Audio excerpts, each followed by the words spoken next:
Party people in the place to be. Live from 58 Dream Street, Greg and James beat 'em up. That's right. It's a Twitch show where this guy, James, and this guy... Hey, Greg. Greg, yes, that's right. Play beat 'em up video games. Cedric in the house. Welcome. You know what? That is... I don't know. He's got a teaching degree, so I don't think he would ever let anybody call him Mister.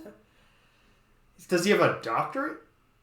Like, I don't actually know the educational background of Professor X. He almost surely has a doctorate, and that way that all comic book characters who are supposed to be intelligent eventually get a doctorate. Yeah. But he most certainly has a teaching degree because he's allowed to call himself professor.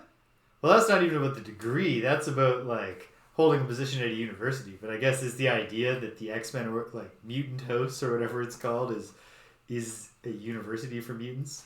Actually, you know, back in the day, Professor X used to actually be a university instructor, like, on the side. Like, he would, like, run the Xavier Institute, but then he would also do, like, university lectures. See, yeah. Okay. That makes sense. That's what a professor does. Yeah. Alright, we are in. What's going on, James? Hold on. Yeah. We are jumping back into Streets of Rage 2. We are going to make one more good faith shot. Yep. And the good faith part is that I'm not going to pick Max. Misallocation of funds. That grant was supposed to support research. It supported research into how can we fuck with these teens. But yeah, we're going to take our one last shot here. We're Yes. going to see, can we do it? Can we beat it? Well, maybe if I don't pick Max for my second continue like an idiot. Stay out of it. And then hopefully 1 year after the battle. Yeah, so this is the bit where... The city that had been plagued with crime and violence was safe and peaceful. However, evil has once again cast its shadow. Gotta turn this up a little. Can't have this soundtrack at a moderate volume. Mr. X, the syndicate boss, believed destroyed by the three young vigilantes, has come back to life stronger than ever.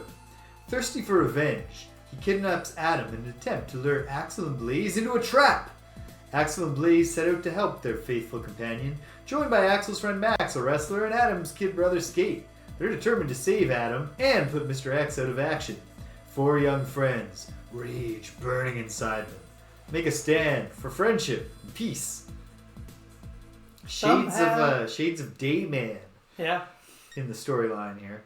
Alright, we're going into 2-player. Right, we're going in 2 players, and I believe I pledged I would stick to Axel and Blaze, the OGs. Yes, I will stick to Axel and Skate. So whoever you go with first, I'll go with the other of the main two anyway.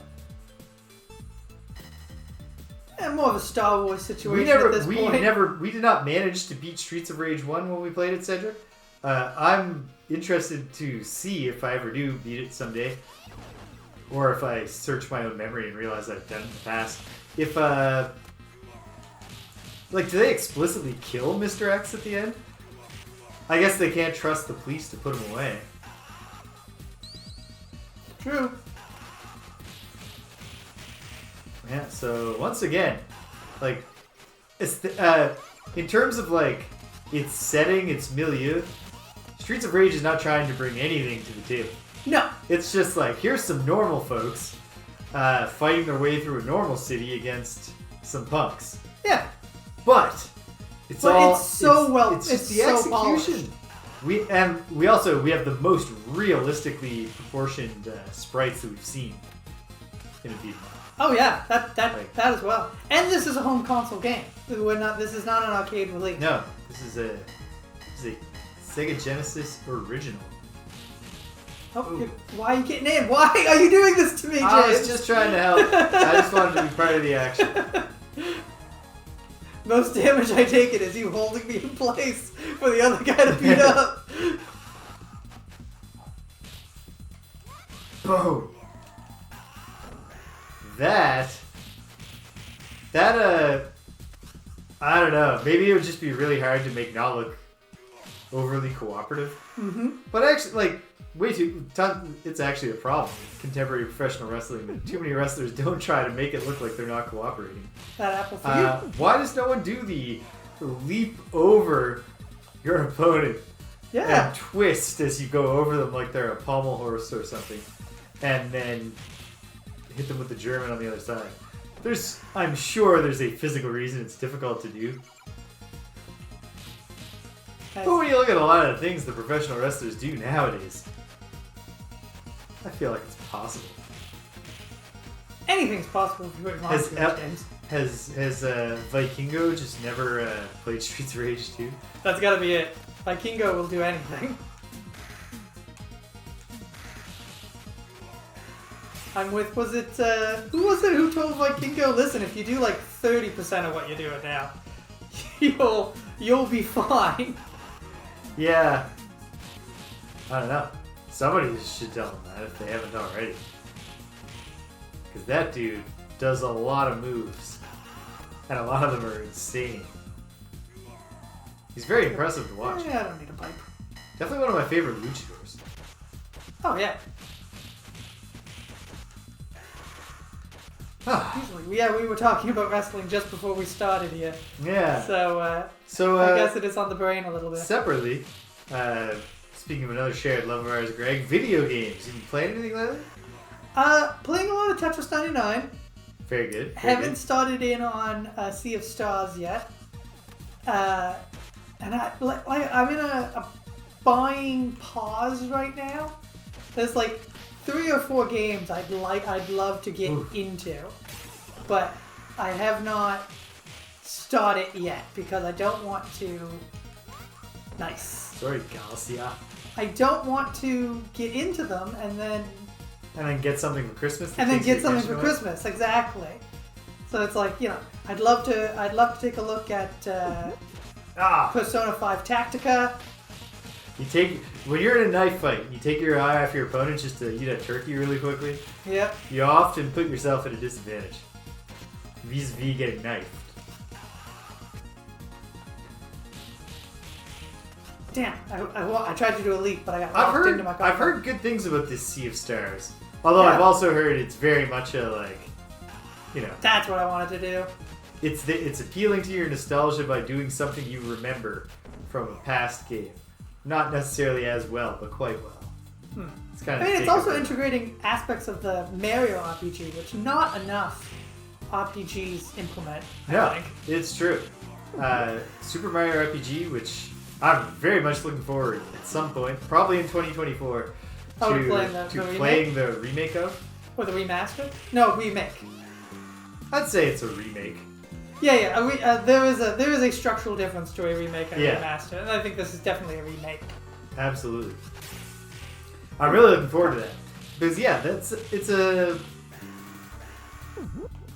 even with the move to 3D, a lot of RPGs just never really tried to take advantage of the exploring a 3D space part.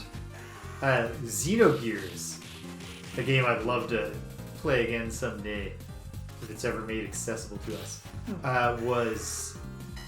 it had some decent light 3D platforming. Nothing super challenging, but the cities had verticality to them. You could hop around. There were some secrets if you swung the camera around and went to the right spot. And in addition to that, implementing real-time aspects into your combat without giving up the turn-based aspect. Yeah.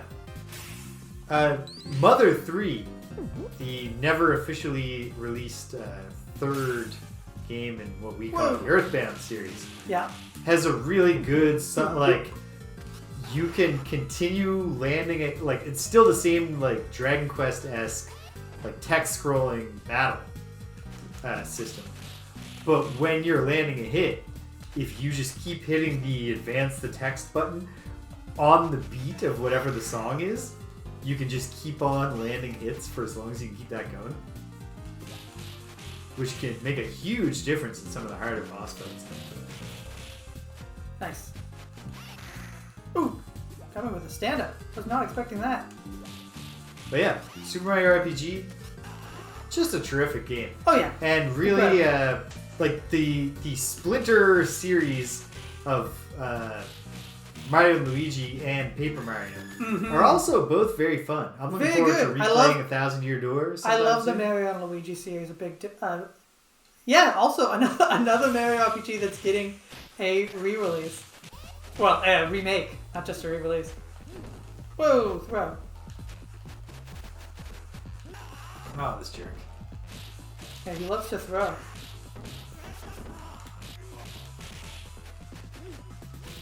And what did you think when you finally got to play it, Cedric? Oh, yikes. Get to that turkey. I gotta get a turkey.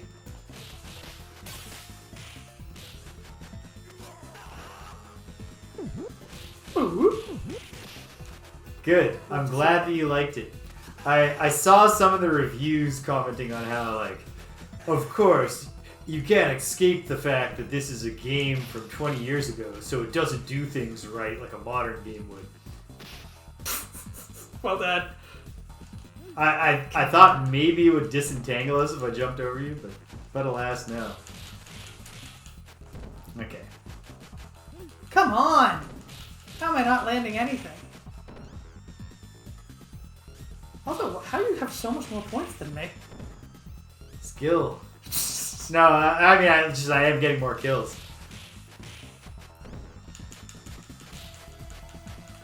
Alright, we got this guy without any life. Loss of life. There we go. Excellent. Stage 1 down. There, and there's my finally getting that 4th life. Stage 1, no loss of life. We're gonna get healed to full for stage 2. Doing a lot better. Boom. I got my 5th life. Okay. And I'll get that pretty This is soon going into well. stage 2 as well. Yeah, Mario RPG is a very, very clever game. Full of... I mean, even just like the fundamental gag of Mario is a silent RPG protagonist, except instead of just, like, people say, Mario, what's going on? Oh, wow! And then they just react as if he'd said something. Mm-hmm. He, like, mimes everything that he needs to say in great detail, including, like, he'll transform into Bowser to act out Bowser's part. And yeah. It's very funny. And then just Nice. like lots of little jokes. The Toads making remarks like the shopkeeper that shows up right before the final boss, and then he's like, "Why am I charging you? Well, I gotta make a living." Like, Yes. just a lot of really great stuff. And the remake looks like they really tried to make a game that both takes advantage of some of the contemporary graphical niceties. Got it. Okay. And also looks like Mario RPG. Like keeping the kind of squat look to the sprites and all that kind of stuff. And What was that move? the soundtrack option, I don't know if you've heard about it, is great. Because they had Yoko Shimomura did do a full rearranging of her own score with an orchestra. But you can toggle on the fly during gameplay between the original soundtrack and the revived score. You need the apple more than me. I'll take need the it gold. badly. Oh.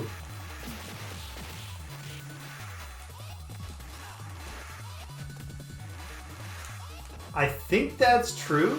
I think they added a like some additional bosses, and I heard a rumor that they didn't change Kulex, the big secret boss who's like a Final Fantasy parody. Oh no! I gotta stop getting blown up by motorcycles. Yeah, it's a real detriment to your health. Kill Fog and Gale. Oh! There's your life. That's way sooner than I lost a life last time, but I will regroup. I will not get psyched.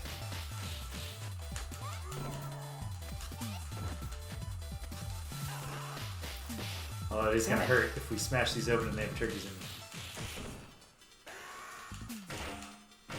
Yeah, Oh, it they're full of hurts. turkeys. It hurts. Oh well. Smash. Boo-boo-boo-boo-boo.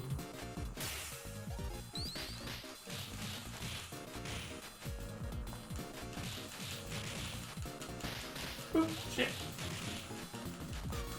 They kept trying to do a You're go killing behind, it. but they were forgetting to turn around. Turn around before you punch. Fog. How am I not? There. There. There. There. There. Great job. Thank you. Get Oh it. man. So I beat the Chants of Sonar on the weekend. Oh, you beat it. Nice. Yeah. How'd it go? It was really, really good. Like, I think it was the right design choice. At the end, I could have really got into just a gauntlet of increasingly difficult, because like the last run of puzzles, it like shows you a scene and picks one of the languages for you, and you need to write the sentence that describes the scene to show your mastery of the language. Yeah. But it's all like 4 or 5 glyphs.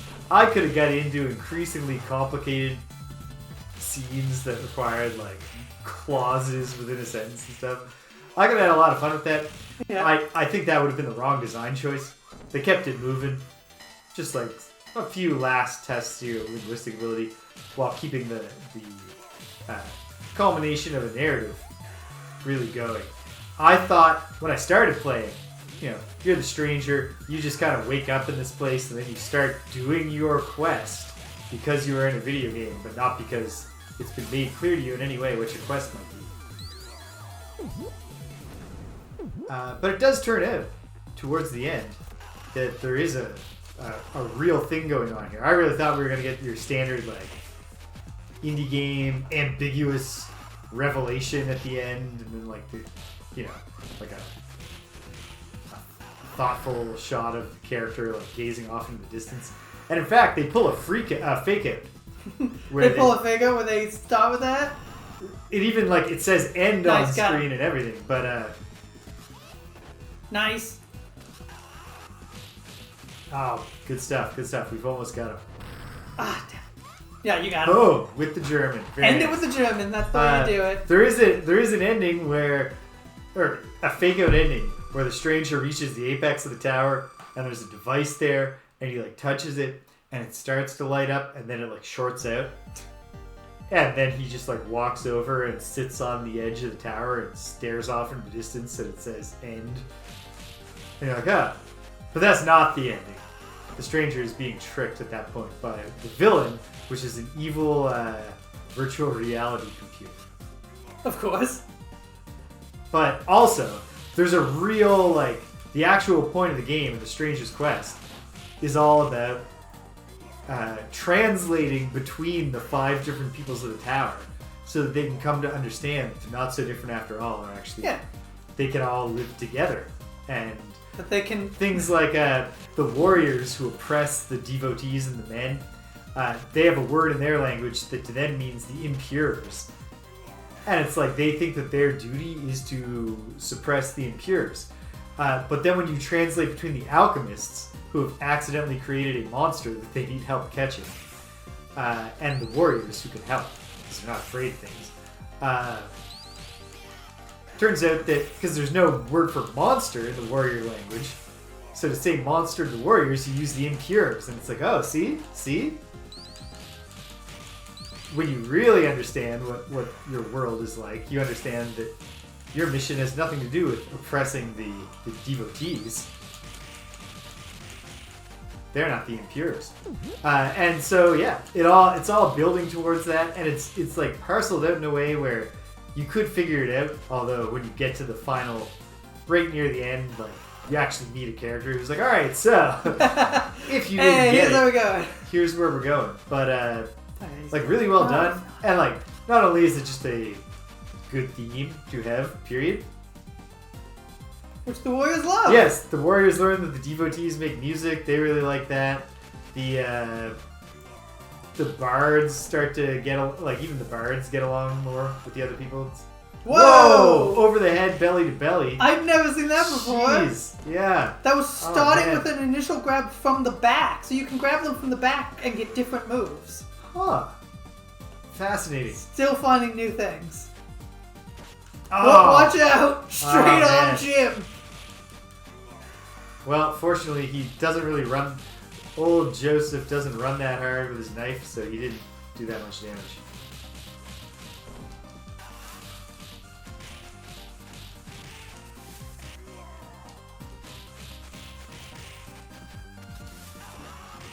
Damn. That stupid sliding move. Surprisingly hard to avoid. You're supposed to, I think, jump over it, but Probably. you've got to time it pretty good. Yeah, and so anyway, and then in the end, you reunite them all, and you free the original founders from the tyranny of the virtual reality that they escaped into when foreigners showed up in their tower, and it all got really awkward. Oh, we're both thinking the same things as the issue here. Yeah. That's how we keep getting linked up. Same thing that makes us such a great team. Ooh. Nice. He has a sort of range on his attack because he's got like a Hadoken. Yeah. You got him. Boom. Thanks for coming, Suzaku. We healed like a tiny little bit when we killed him. Oh. Might have just been a.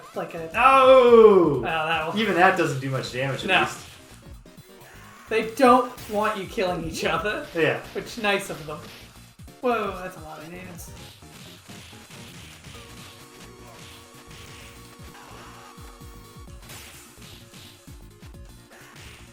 You need. So yeah, you decided. Well, I have one less life than you. Yeah, exactly. Admittedly, that's because I screwed up and lost a life. I was telling you to take it. Good. Ooh. Yes, nice. Nice sword, Take this. Kusanagi.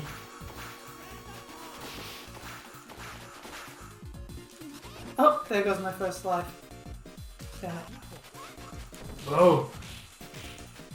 Oh, hey. Judo throw. That must be your. I already knew I had the judo throw, But it's nice to unlock it. I was trying to get in a grab when he was focused on you. Kunai to the face. And yeah, anyway, it was a lovely game. It's absolutely beautiful to look at from the start to the finish. If you've seen any screenshots and you're like, wow, that's really striking. The additional nice thing is that for each of the 5 different areas, they switch up the color palette completely. And they're all like really brilliantly chosen color palettes. Just a gorgeous game to look at. A lot of fun to play. Even if I could have gone for puzzles that were a little more challenging towards the end, I still had a great time with it. Strong recommend. Beano. Oh man! She Ooh, electrocuted she got the me hell out of too. both of us.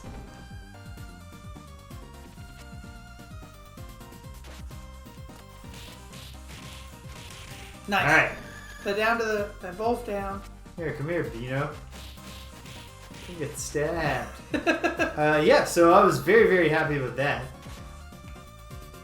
I also reached, I think, the coolest. I mean, there's more areas to be reached, but I reached what I bet is going to turn out to be the coolest area in Ultima Underworld 2, Labyrinth of Worlds, which was a sci-fi-esque area. Really had the feel of like a good episode of Doctor Who. Oh, remember these explodes? Yeah. I don't think that took you, though. Really a good episode of Doctor Who? Yeah, so you come to this place, it's all kind of like just like wacky looking, colorful walls and stuff like that. And suffice to say, you go around and the main people you meet there, besides these little sort of blob guys on the ground that kind of seem like dogs, and they just like come up to you, they're friendly. Yeah. They don't mind anything. But the sentient individuals are like kind of like floating. They look sort of like amoeba or like bacteria under a microscope, except they're made of energy floating in the air. And when you talk to them, they're all very like robotic. Their name is also their function, and like you have to declare your own function to get them to talk to you, which is to say, I am Avatar.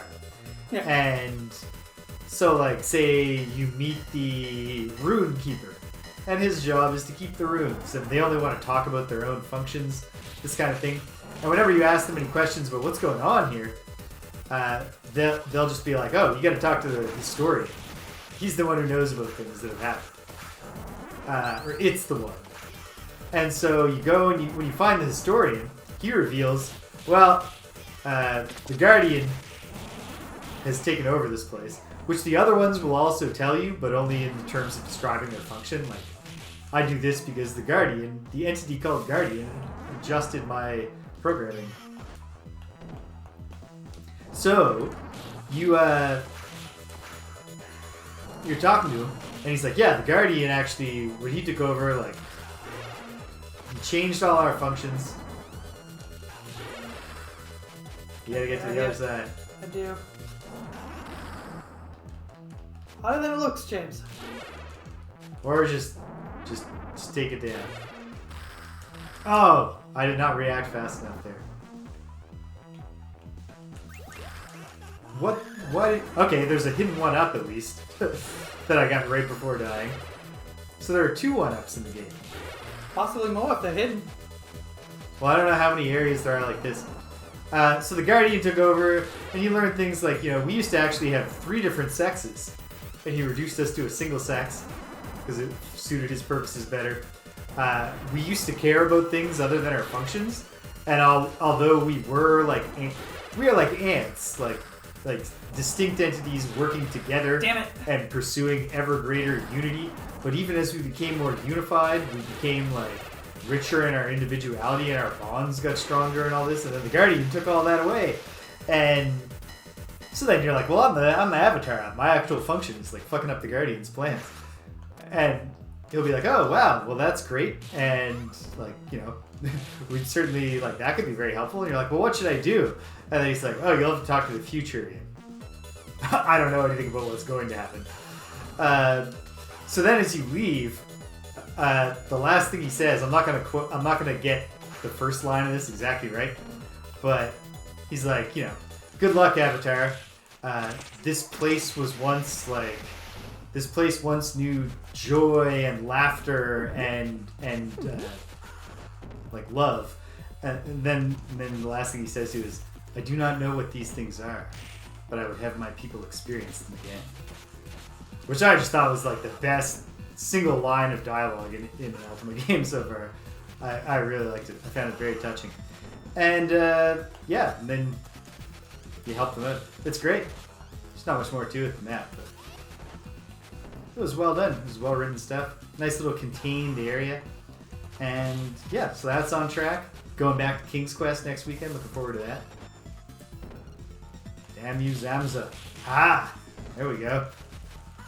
Damn. No. Oh, didn't? Okay, I thought that was going to do a lot more damage.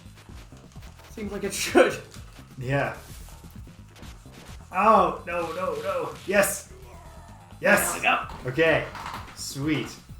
Feels good to clear a stage with that little health left. Mm-hmm.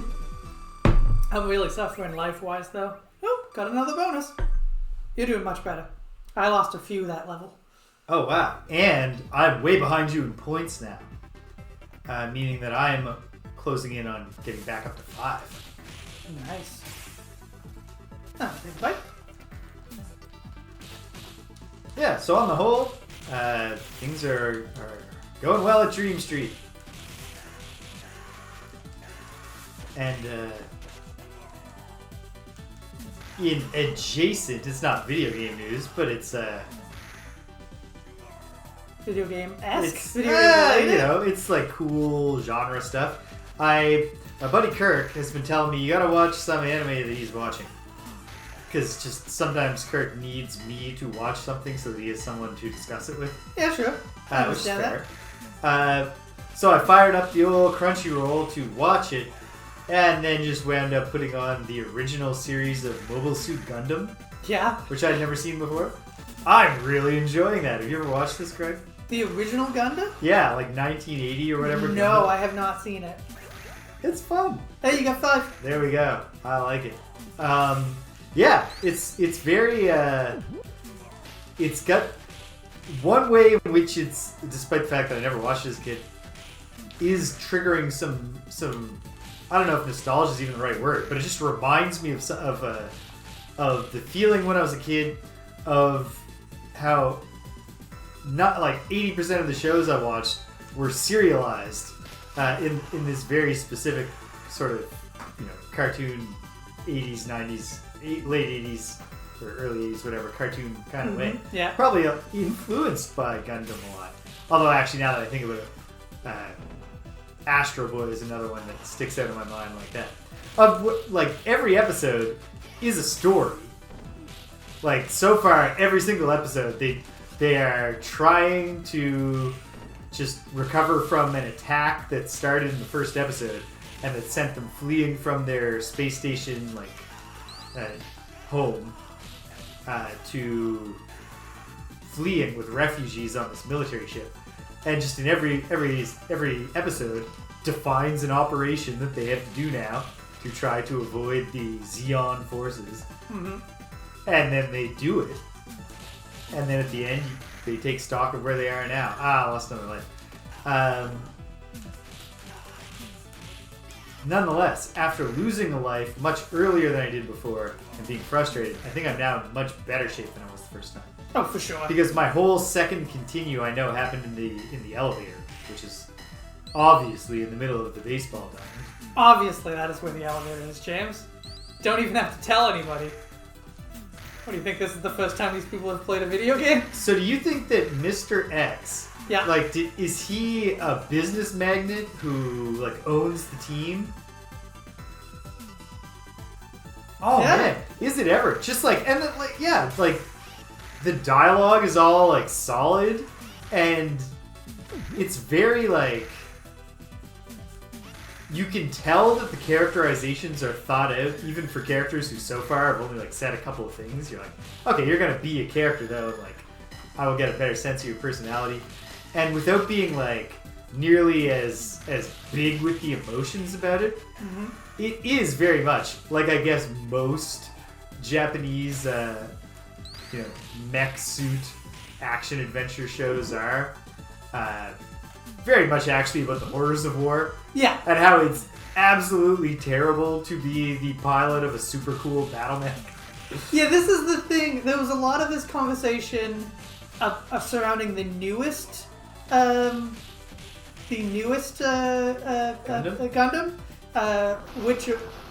which from Mercury, which introduced female protagonists, and a lot of it was about like child soldiers and like this main character's a child soldier. Totally, and they a lot of people were they're like, always like, "Oh wow, you probably shouldn't be a soldier." I guess that's the times we're living in now.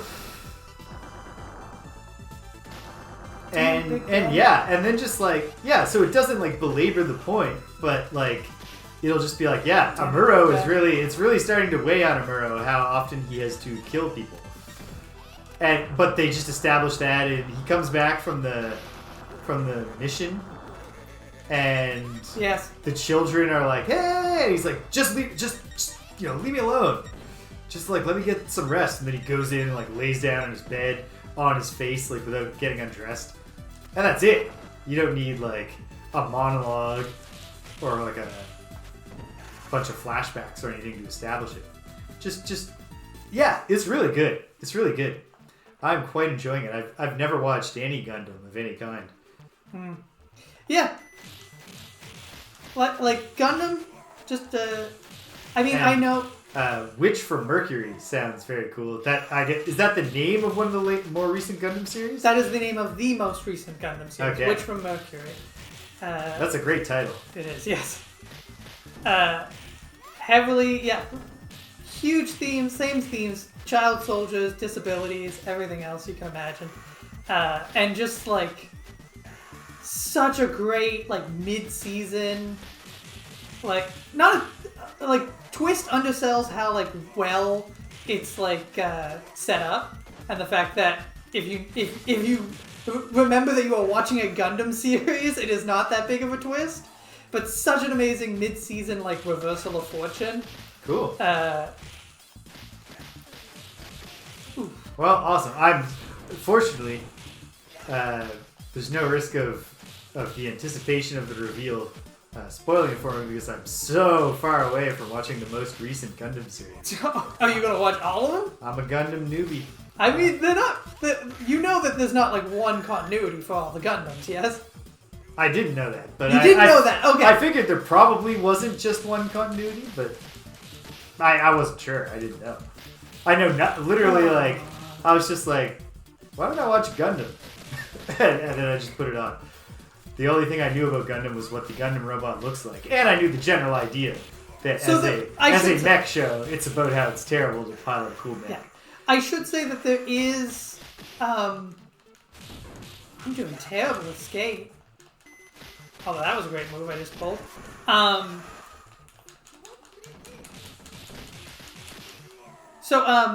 There are like multiple shows that take place in the same continuity. It's not like it's not like some series where each show is its own thing.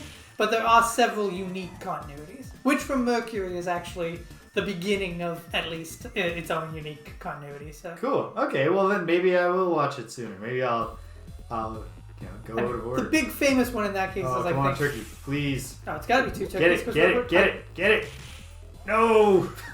I know, not what you wanted to see happen. Scott had to go. Skate had to cop a feel.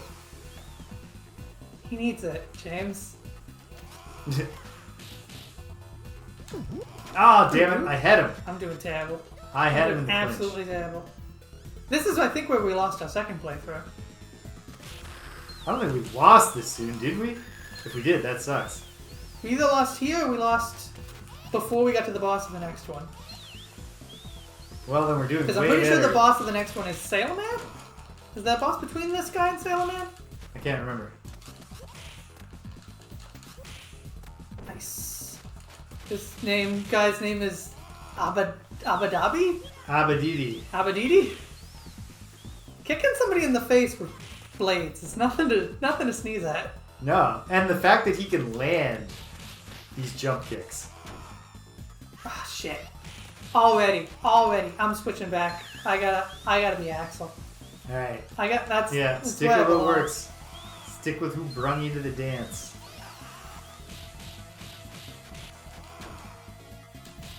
Oh, man. Getting Germaned all over the place. This guy's not a safe worker.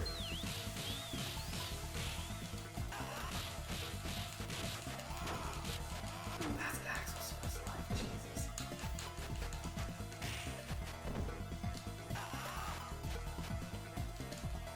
Yes. Oh, no! Reversal. I thought that was going to be it. Ah! Get him with the suplex. I thought I was going to preserve discontinued through this. And I would have if I just backed off. I had to go for the glory. Okay, well, hey, we're clear. I'm only down one continue. Mm-hmm. You are devastated. But, absolutely. But back up to 3 though. Yeah, and you're on the way to 4. We'll bring you back. We'll get that. Yeah, this is Sailor Man. Alright. I shall be FFF. So that I can continue as Blaze. Here we go.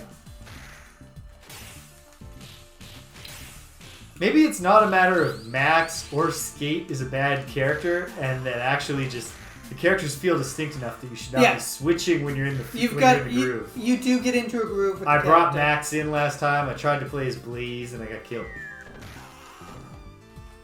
Because when I played as Max on my first try before, I felt like it went pretty well. Heart.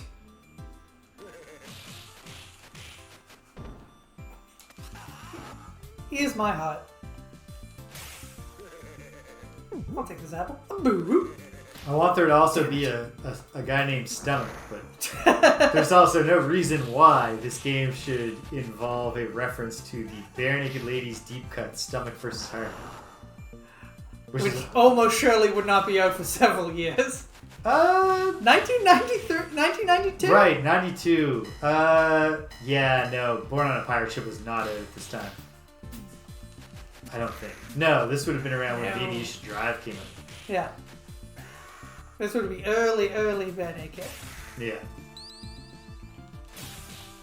They're in the midst of the first, estrangement of Ed Robertson and Stephen Cage. Yeah. Where they just... It's a really weird... That part of the Bare Naked Ladies history is really weird because they obviously, had their great success with their debut album. of songs like almost entirely written by the songwriting duo of Ed Robertson and Stephen Page. And then the two of them didn't write another song again together for several years. The only Page Robertson songs on Maybe You Should Drive are like leftovers. Yeah, sure. Truly the Lennon and McCarthy of the era.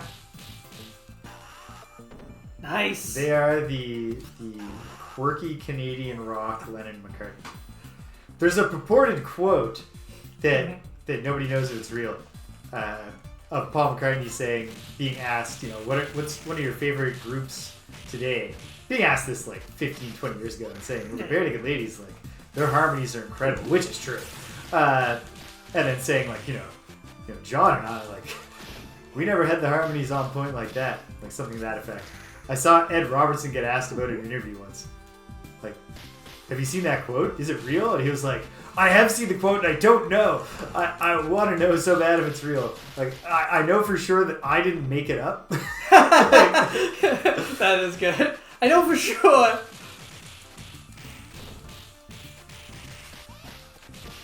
Damn it, Eagle. Raven. Eagle and Raven. Damn it, Eagle and Raven. No, that was Wayne, actually, that did that to me. That was Eagle, though. Ah, There, I killed Eagle. nice. Now we just gotta gotta figure figure out Wayne. He's the mini boss.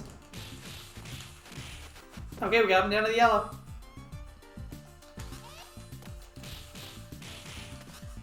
Very good. Ah, Damn it. He's good at that.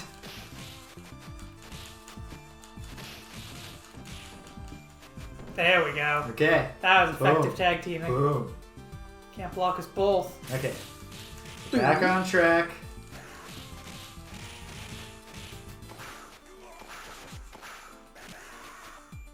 This is also... Is this the one? Yeah. I was going to say, is this the one where they bring back Flying Guy as a...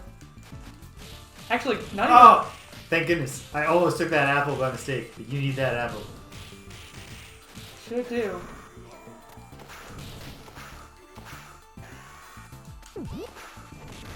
This guy gives me big Doc Brown energy. Oh yeah, I see what you mean. I mean, it just makes me think of Baxter Stockman, but that's just because he's a flying enemy that beat him up. Fuck.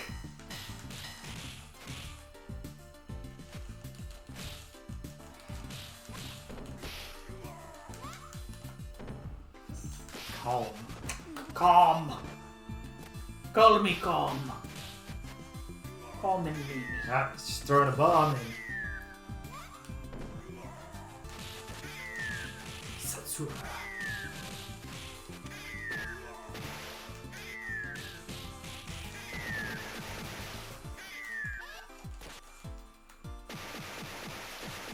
Oh, ninja stars. Nice.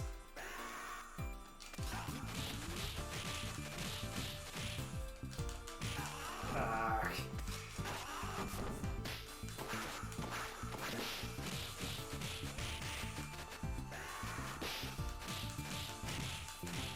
Alright. Oh, yeah, he's not dead. Let's not No, advance. he's not dead. But...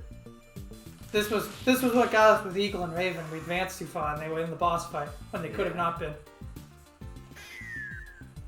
I feel like we're so close to a turkey. Oh yeah, we're just around the corner from the turkey.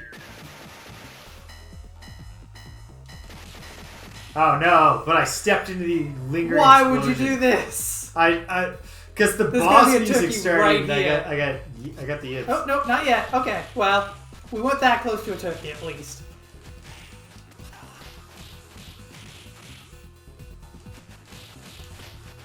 Do.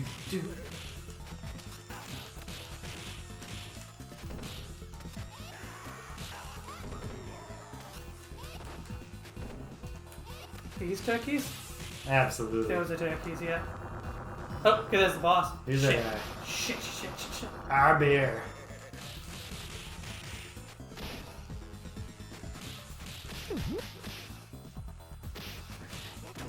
I get to the turkey. Oh wow, sweet. I got the turkey and I got the drop on our bear. Nice.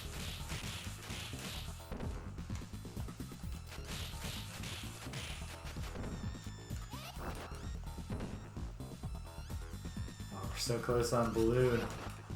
Yeah, one more drop kick and you got him. Ah, I jumped too soon. There you go. Still he's he's dead. done. Ugh. You don't expect him to have this really like non-impactful looking jump kick move. Damn. Didn't take me out fully though. And I got the knockdown on him. Okay. Get into the screen, you jerk. Ah! This is still your first continue? No. There it goes. I'm down to... This is it. I didn't even get a single extra life on that go. That's another part of the challenge. There's just a lot more... Free points is not the right way to put it, but there's a lot more points for the taking. Ah! Ooh. There we go. Very good, very good. Damn it. Ah! You can scoop him on his... Oh, come on. I did not think he would turn around with his combo ender. And then he takes me down. Jeez. And we're so close. Okay, thank goodness. I was like, I knew I had you caught in it, but I was like, if No, it's fine. Greg's coming to the next level, it's through me hitting the punch a lot right now. I like the punch a bunch. It was like chemotherapy, you know? Just load you up with it. Yeah. Kill. Hope that it dies before you. Here we are, we're on the beach. Stage 6. Is this the final stage? No, the 7th. I believe we determined that there are 7. So, I don't know that, I don't know if we're making it. But No, we're I giving think- it the old college try.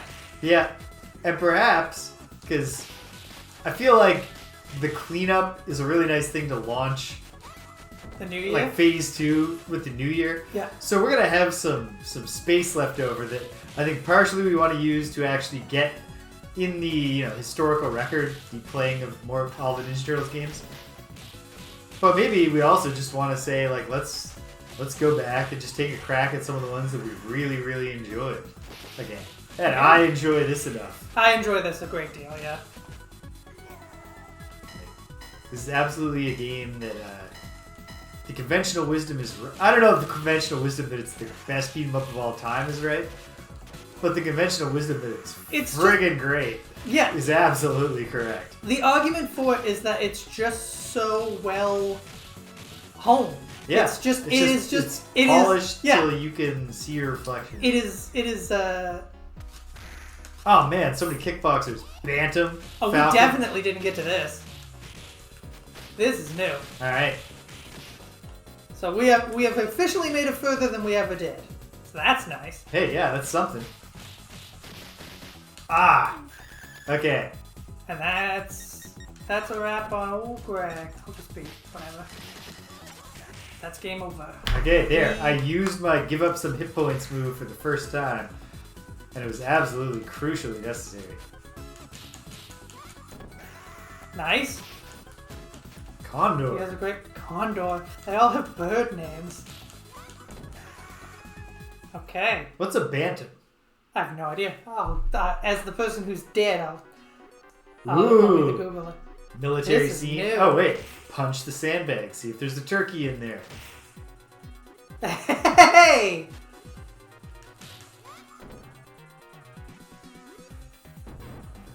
It's a breed of chicken. A booted bantam. Oh, we get yellow signal coming in Small here too. domestic fowls. Cool.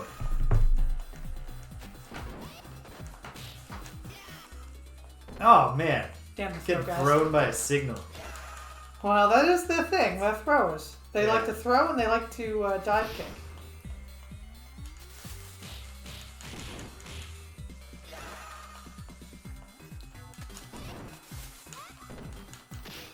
Ugh, Ooh, sucks. You're missing a bag. I know. Ah, I gotta go for these next bags. Come on, have an apple. No, there's hard to... There we go. No, money. Well, money could be something. Can't buy you happiness. Could buy you a lot of apples, though. money. Ah. Okay. They're all down. Guaranteeing there's an There's an apple apple in in the here. final It's a leg. kick in the teeth. Nope. Nope, nothing.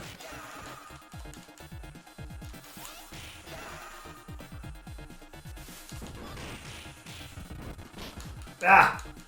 That was unintentional. Yeah. A little bit of fast forwarding there. The fast forward feature is so close to what you need to make the non-Phantasy Star 4 Phantasy Stars playable, Yeah. except that the fast forward also distorts the music. No. Final Fantasy Legend, which got all three of those, the Game Boy Saga games, were collected by Square in the Legend collection, and they have a speed up option that does just, it doubles the speed of all gameplay elements, but not the music. So Come on! I like that. Oh, hey, she hit the German. She hit the German on the I big guess guy. that's only the first game where You can't suplex the performatively big fat failed. guys. Oh, Last Life. I like that he's called Gourmand.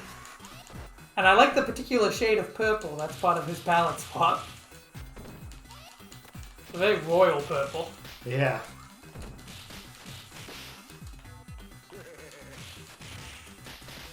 Oh, damn it. Big His slap. stupid slaps. Does this guy not have any, like, spicy? Yeah, he hasn't done a spicy move yet. And he never will. I don't think he has it. I don't see why he wouldn't, their behavior is otherwise to constantly use it. And he was actually fighting me. Okay, hey, cleared the scene.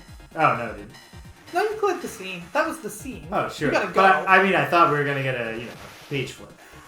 Yeah. Jump kicks. Oop. Oop.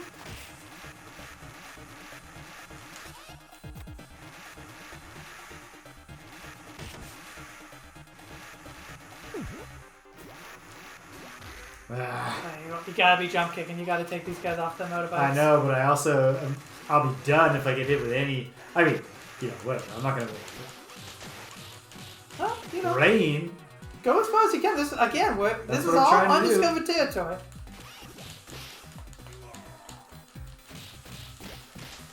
Fog, dew. These super Gust. tough. The biker gangs just really didn't go for tough sounding names at all. Alright, that's it. But hey, you know what? I feel like I gave it the old college try. You definitely did. All right. We're much closer, and yet still, we got a ways to go. We're going to give this another shot at some point. Not right now. Yeah. Not right now. Because we have a part 2 planned today. And we're right on schedule for it. We are here. 8 o'clock. GSW. Thank you, I'm in the Cedric. lead. I felt so. I felt as much. All right. Good work, team. Good effort all around. We're shutting down the switch. Yes. I got some things to unplug, some things to plug in. Some things You want to turn to your right, Greg, and grab your arcade stick? I do indeed, James. We got our not fancy, but the best mid-budget arcade stick. The MAME Flash Arcade Fight Stick F101.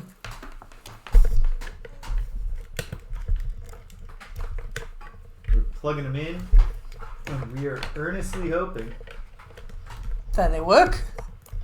Well, we know they work, but what we are earnestly hoping for There we go. is that the ROM. I'm pretty sure I checked this ROM as we head for the X-Men arcade game here.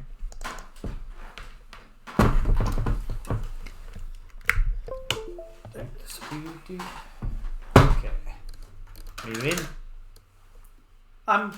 Power on. Required things are missing. Damn. Well, I feel like a fool. Do you want to do the Simpsons game? Yeah, of course. All right. Change of plans, folks. I would have sworn to you that I had checked. But I guess maybe I checked the 6-player version, which we don't want to do. Okay. All set up. Whoops. No, that's not quite it. There. That's good. That'll do. That's workable. Okay, so the only thing is, because... Oh, we've lost sound.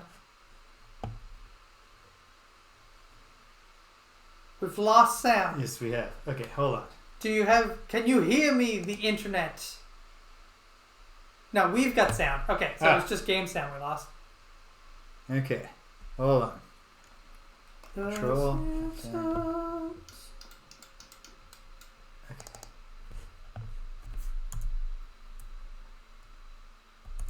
Try this once more. Okay, we're in again. ROM check.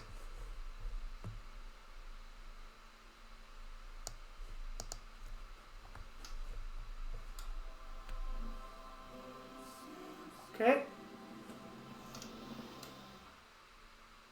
The audio No, we just lose sound. Dipping in. Okay, well hold on. Will it come back if we play? It's looking like no.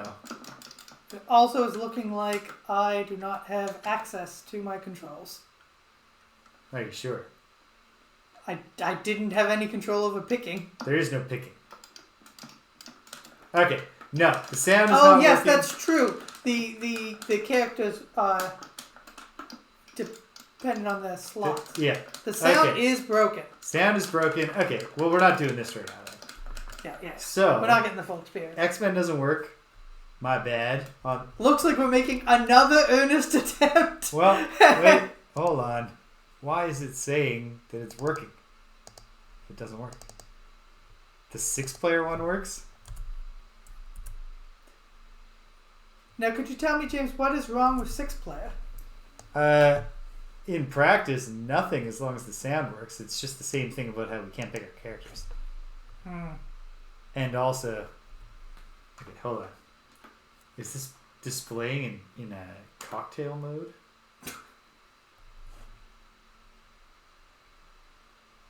It's like a dual screen setup. Yes. Yeah. But okay, so... Men. Huh. Okay, we can work with this. We just need to... Yeah, that's great. Alright, hold on.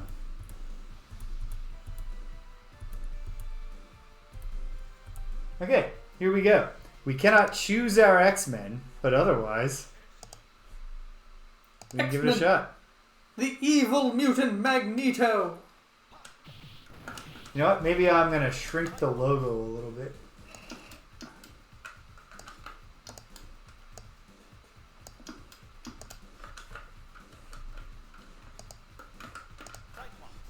Oh, I'm giving myself extra life by mistake. Heh. That's okay. Well, I'm disappointed that I'm Colossus and not Dazzler. Okay, Greg, do we care? Who would you want to play as if you could play as any of these? Either Cyclops or Nightcrawler, so honestly, Okay. I'm happy with my choice. Then here's what we're going to do. We're going to leave you as is. Okay. And then Set you up as player like 4 or something? Player I'm 6. going to set up... This is what I'm going to do. Inputs for player 6.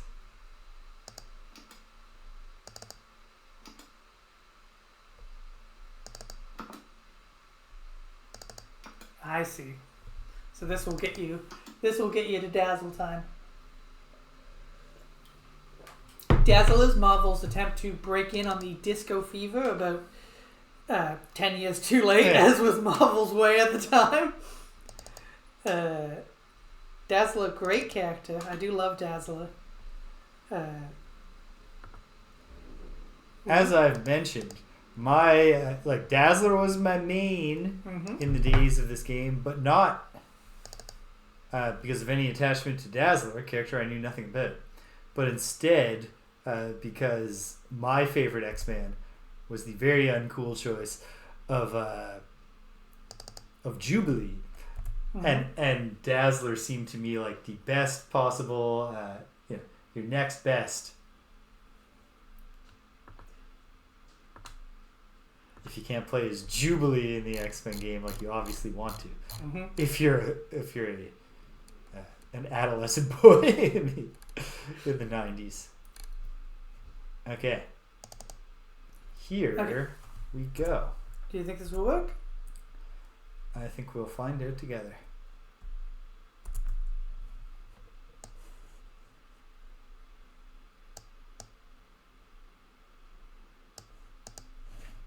Well, we do appear to be in. Welcome. I mean, it worked to last X-Men. time. It was working. Yeah. The only reason we didn't start was because I was not willing to. I said, not if I can't be Dazzler. Okay. Okay. Cyclops. One last thing I ought to check. Just to make sure. Yes, the chat is on top. Boop, boop, boop, boop. So we shouldn't miss any of Cedric's words. Alright. And Try to join. Dazzler. Who? Uh-oh. I created a problem.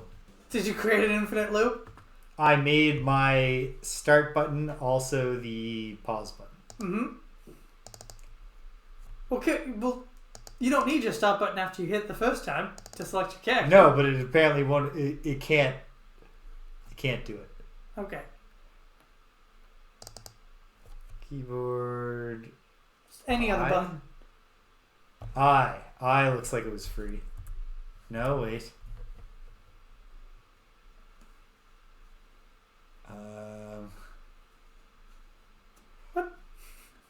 What could possibly be free? Is this button free?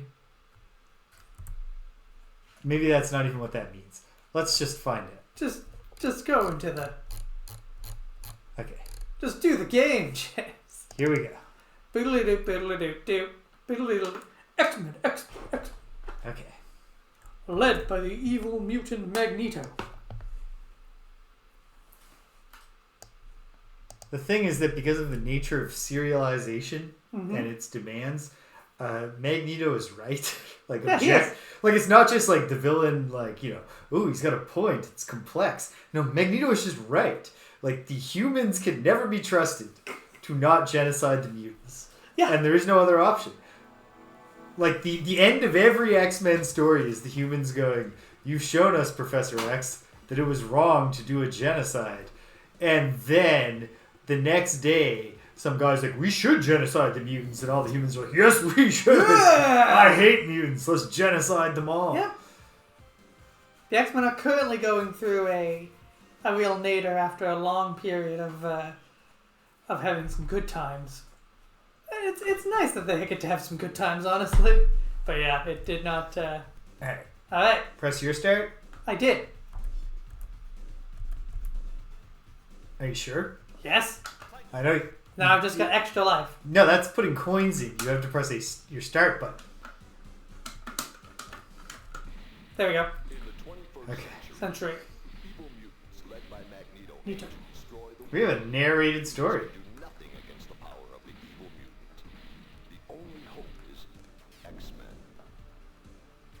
So in this, The Sentinels are... they're being controlled by Magneto.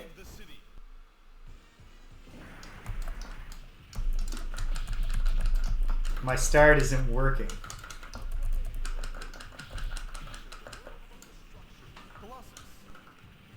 Okay. We gotta start over again. This is infuriating. But we're converging on it working. I actually have no reason to believe that's true. Nope, you have no reason to believe that. Under any circumstances. Okay, coin 6 I have. 6-player start. It claims that I've configured it, but it would not allow it. Okay. What if we took 4 away We just got rid of 4. and then gave button 4 to 6-player start. It still doesn't seem to... What's going on here? Okay, one more thing that I'll do. 6-player start.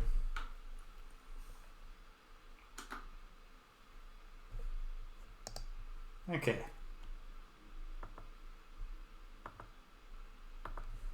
One last try before we despair. Mm-hmm.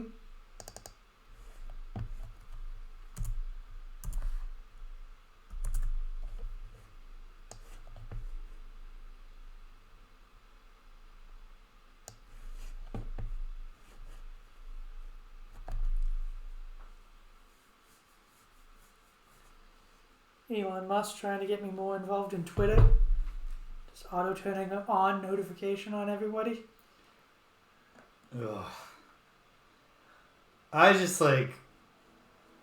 it stopped being fun to be like wildly, publicly proven right about what I've been saying about Elon Musk to anyone who would listen to me for years. It was nice at first. Yeah. But I'm sick of it. Okay.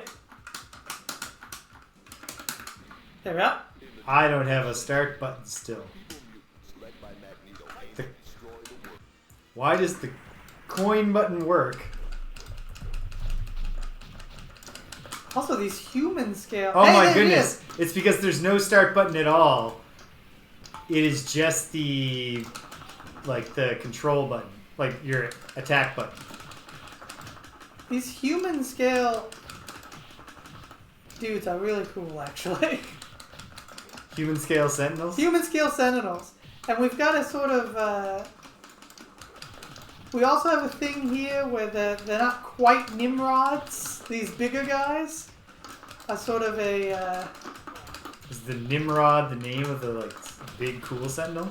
The Nimrod is the name of basically the most advanced sentinel. The in-charge sentinel. Initially it was a sentinel from the future. Later on it was... I already lost a life. Later on it was Okay, just... This is the arcade. We have In- unlimited coins. In current comics, they've introduced a version of Nimrod who is just... This is just what... We've reached the point in history where the Nimrod gets invented. It is now. Cool. Yeah. Yeah, and I'm dead. Oh, so previously it's just been an enemy that shows up in time travel scenarios. Exactly. Where now it's like, nah, he's just here, and you just have to deal with him all the time now. Interesting.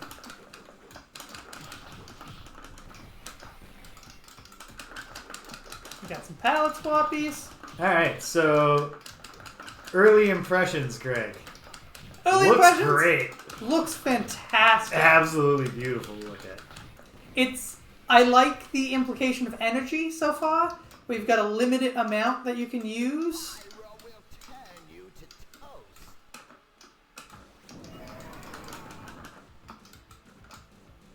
Nice animations. Beautiful animations. So you know you're consuming your life to use the I-beams, right? Are you using your life? Yeah, energy is just a single pool. Okay. Well, it makes sense because, you know,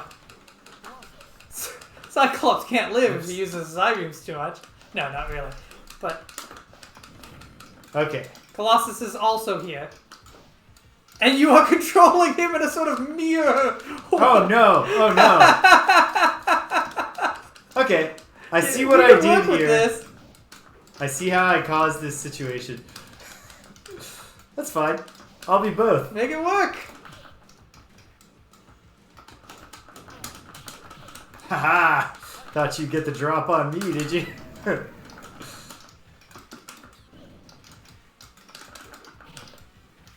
How is he not dead? Yes! James, you want to play this by yourself for a while? Got him. The classic... Cyclops get rocked. Yeah. And is Colossus but no, Wolverine is the one who's buddies with Jubilee. Yes. Colossus is friends with Shadowcat. I don't know how to do it, but there's a really cool like cartwheel move that Dazzler does sometimes. Yeah, I'm a bit confused by... We have a jump. We got a single attack button, and we have and a the jump. drain your energy for a big attack button. Also, We I don't have know a why throw. Colossus did that, because Dazzler wasn't doing anything. We have a throw. Cyclops has like a judo throw.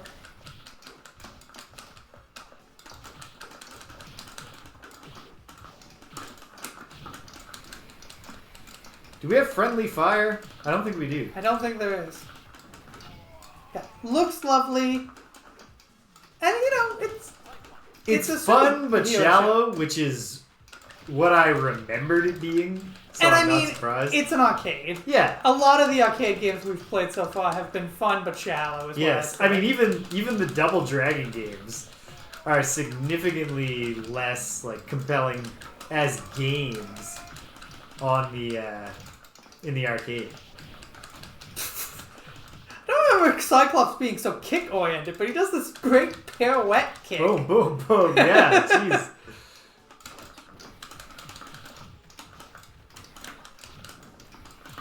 Energy. And the way you kick people when they're on the ground does not seem very super heroic. Guided by voices, welcome! Well, the good news is that the only part you missed was us playing more Streets of Rage 2. We got further than we did before, and then we said, you know what, we'll try it again even later. I am accidentally right now playing as both Dazzler and Cyclops. Mm-hmm. So, Colossus. Colossus, sorry. Greg is Cyclops. Because I tried to... It is amazing, like, it's gorgeous. Yeah, visually it was a gorgeous arcade game at the time, too. Obviously, the widescreen... I said at the start we were in cocktail mode, but I think cocktail mode specifically refers to arcade games where the two screens aren't creating the same, like, a widescreen. I think cocktail mode is when each player has their own screen to look at. Oh, shit. This is the time. Cedric says that apparently Nightcrawler has a really extremely unsporting kick them when they're down move, which is fun. Yeah. I look forward to playing this again when James gets the other ROM working where we can pick our characters. Yeah, I tried to... I'm a big Nightcrawler fan. Definitely one of my favorite. I tried to do it on the lazy way, because we're playing 6-player, where just which joystick you use is how you do it. So I just created the same controls to be player 6 as player 2, which is how I wound up accidentally being both Colossus and Dazzler for a bit there. Yeah. Yeah, big fan of Nightcrawler. There was a... Oh, here we go, the Blob. Nothing moves the Blob. Frederick Dukes.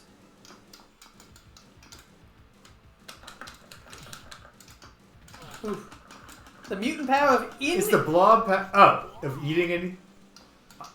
I was going to say, is this guy the guy whose power is to, like, become fatter on command? No, he has the mutant power of immovability. He increases the gravity over himself personally. So he doesn't have to be a big dude. He just is separate. He just is separately a huge dude. He, in fact, the gimmick of his power is that it would work just fine if he was a regular-sized fella. When he lost his mutant powers, he suddenly got super thin. That's... But had, like, the excess skin that a fat person has when they lose a ton of weight. It's kind of incoherent, but okay. It is, yeah. Whoops. Frederick Dukes actually has become a sort of heroic character in the last few years. Good for him. Yeah. I think, a lot of artists are really I got him with the eye blast. A lot of artists are... Really sick of the fat phobia inherent in characters like the Blob. Yeah. Where they're just like, oh, he's super fat. That makes him, disgusting and villainous. Yeah. Shh. Time to locate their base on Island M. It seemed... Destroy it. Affirmative, Professor X. Will do. It seemed to me like there is obvious room to have a super marketable superhero who is like a fat girl, and then like her power is that she has telekinesis, so she can like fly and be super strong. And super You're agile. talking of Faith from the Valiant comic book series, who has the... Right, yes. Okay. Now that I think about it, I've heard of her. But, oh man. Yeah, Dazzler's kick 'em when they're down is amazing. Just like a real, just straight up, just kicking them in the ribs repeatedly. Yep. This is supposed to be Gator Men here. This is supposed to be Island M, but it's giving big Savage Land feels. Especially with these, like, beast men. So what's Island M? Island M is just Magneto's island home that he had for a while. It was, it has a weird castle that was just there beforehand that has a lot of Cthulhu imagery in it. Never comes up. Doesn't really become like a thing. Huh. But it's distinct from Asteroid M, which is of course a big asteroid in space yes. that Magneto controls. This was just kind of Magneto's Thanks retreat. It was guided by voices. Oh my god, yes. My main memory of this is playing it at the Boomerangs, either for my own or a friend's birthday party, I don't remember, with 6 of us on it, and using the exact same strategy I'm using right now, which is not to really try at all, but to just have all the quarters that you need to win. Mm-hmm. So the other thing that this might be playing with is Krakoa, the island that walks like a man, which was a major thing at the very beginning of Chris Claremont's run of the X-Men and giant-size X-Men after the X-Men were captured by Krakoa. Krakoa also, huge character in current comics. That puts me in mind of the, I can't even remember its name, but the Green Lantern that Alan Moore created that is a planet. Yes. God, what is his name? Not Mogo. I can't remember. It's Mogo. It is Mogo? Yes. Ah, nice. Good call from Greg. You know what? It occurs to me, I have the option of switching back and forth between Dazzler and Cyclops. Colossal. Colossus, yeah. Look, they all start with a C, Greg. They do. I mean, They're you're all not blue. wrong. But yeah, huge character in that Dazzle. it's their island. It's the nation is Krakoa. They now live on Krakoa full time. Ah. Yeah. And Krakoa's kind of chill, actually. Yeah, there's really... Turns out he was misunderstood the whole time. There's very little of the combat here. No, very little. Just face them head on, don't get surrounded, and just keep mashing the button. You need that energy more than me. I stole it anyway. We have all the coins we need. I think we do have friendly fire. I think I did just kick you. Dazzler. I will say Dazzler is pretty good. Not my favorite female X-Man. I mean, Storm is incredible. Both, like, she's an obvious... No, you're right. As scholars. You know what? Maybe not. Maybe he got hit by something else as I did my kick animation. Because, no, I did just try to wail on Greg for a moment there. Didn't I what? did nothing. Mutant power? It did give you a little consumable there. I think it was just a way to use the mutant power without having to spend energy. Yeah, like, Colossus does not feel in What any is way... Colossus's mutant power? Great question. It's a hop forwards? That can't be it. Are you sure you're not hitting the wrong button there? Oh, wait, I am. Wait, no. Does Colossus not have a mutant power? Welcome to die! Yes. Ah, the best. Oh, there it is. He goes, grrrr. I forgot Welcome to Die until that moment. But as soon as he started talking, as soon as he said X-Men, I was like, Welcome to Die? Welcome to Die is a great line. The Wendigo? What is the Wendigo doing on...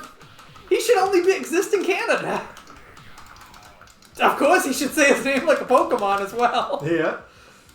Did you know the Wendigo lore of Marvel Comics? No. Is that the Wendigo only exist in Canada. That's very... If you eat human flesh in the wilderness of Canada, you will become a Wendigo. But only within the confines of what is currently regarded as the as the geopolitical, like... Entity of Canada? Yeah. There was a whole thing where there was a Wolverine and the X-Men story where this supervillain had just, like... Nice. Had replaced, like, meat in a fast food restaurant with human meat so that, like, a whole bunch of people Got Wendigo? would become Wendigos, so there was just, like, a horde of Wendigos. And Wolverine's solution, his temporary solution at least, until he got to the bottom of it, was just to chase them across the Canada-America border. And as soon as they crossed, they transformed back into people. That's very silly. It is extremely silly, Jim. Oh, yes! Colossus literal punching down for his hit them on the ground move.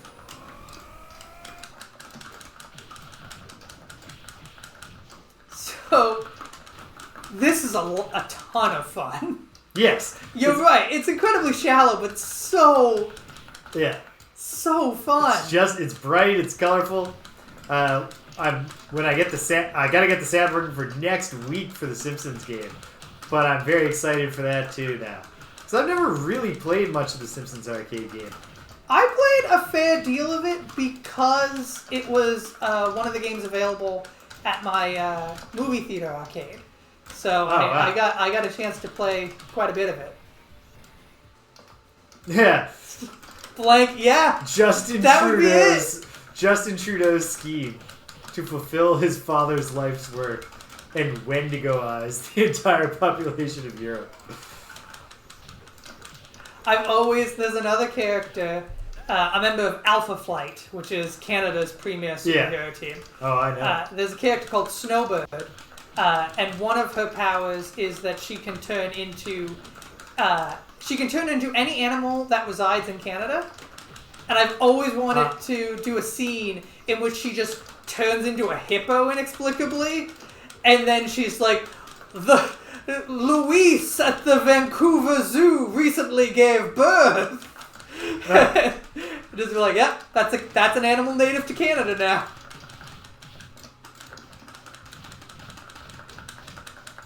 For a while there, she was turning into Sasquatches, which was also a nice touch. I figured out why I was constantly having Colossus do his power when I had them both going, which is that I didn't configure their controls the same. So Dazzler's jump is Colossus's superpower, and vice versa. Yeah.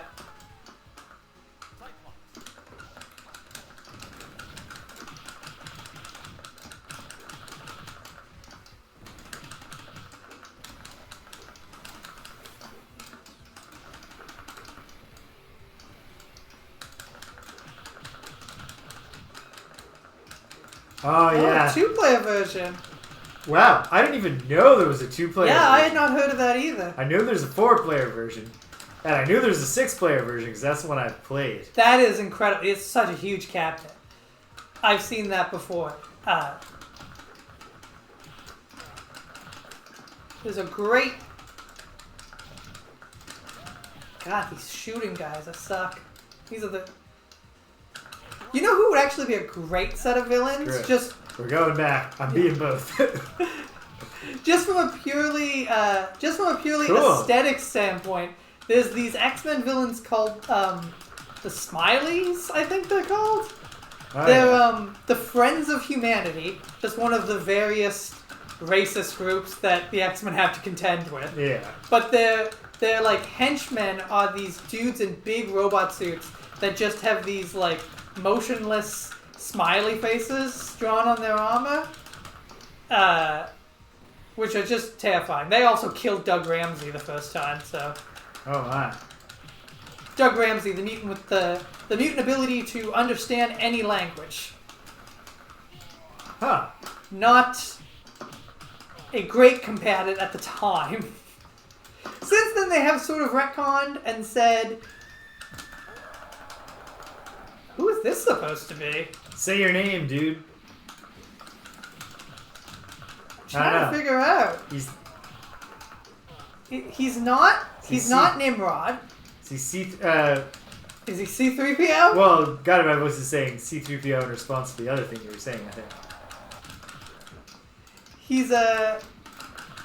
He is not Nimrod. He could be the Kree Sentinel, which predates the X-Men villains, but I don't know why he would be here. I have no idea who this guy is. And he won't shout his name. And he won't shout his name like everybody else does. I know the Juggernaut is going to come up at some point, I think. It just seems obvious that the Juggernaut... He's been around.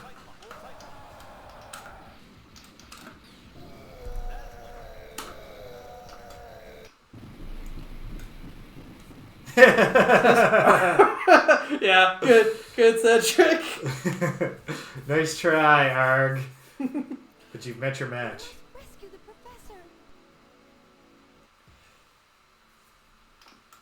Oh, that was...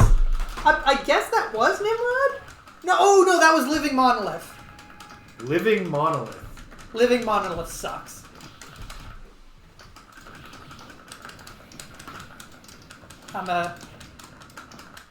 Living Monolith began as a Havoc villain, who is Cyclops' brother. So not exactly a. Oh, I know Havoc. Havoc's from the future, right? No.